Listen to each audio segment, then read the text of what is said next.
I'm prepared to go and sleep in prison for these people. I will tell you today. I'm prepared. You will not move this woman. There is an eviction order that will come from the sheriff, not from the police. The police is to look after peace. The sheriff is where it is. I am not talking to you. You don't know anything about that. No. Behave. Yeah, I work with the eviction every day. My work in Gadutura is every day. This is Ambrosius Kanji, constituency councillor for Kadutura Central and a Swapo Party member of parliament. This establishment belongs to the Ministry of Works and Transport and is part of the more than 500 accommodation premises owned by government to accommodate civil servants in Windhoek. The accommodation board in the Works Ministry in April allocated the flat to Selma Petrus, and she was to move in after the ministry had completed some minor renovations at the property. Due to the slow pace at which the ministry was doing the said renovations, Petrus said she then decided to commence renovations at her own cost. However, after she connected water and electricity at the flat, Petrus found another tenant had illegally moved into the property.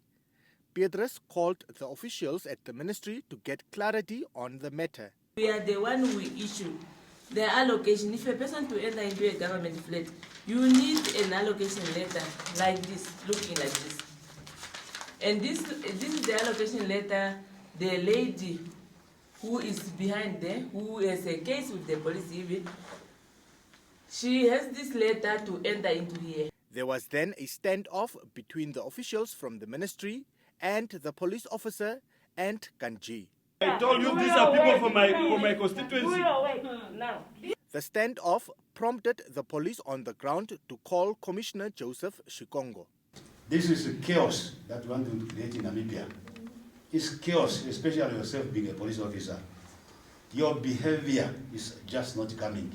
Honestly, you are supposed to come and sit down with the authority, explain your situation. You can't take law in your own hands. It's not acceptable.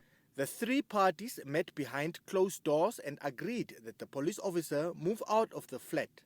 We agreed in writing where the particular lady that broke into this government flat, she agreed to leave today the flat by 10 o'clock.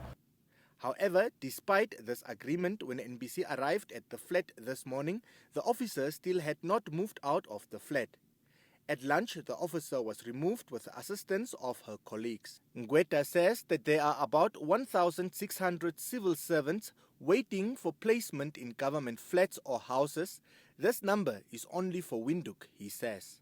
Emal Seibeb, NBC News, Windhoek.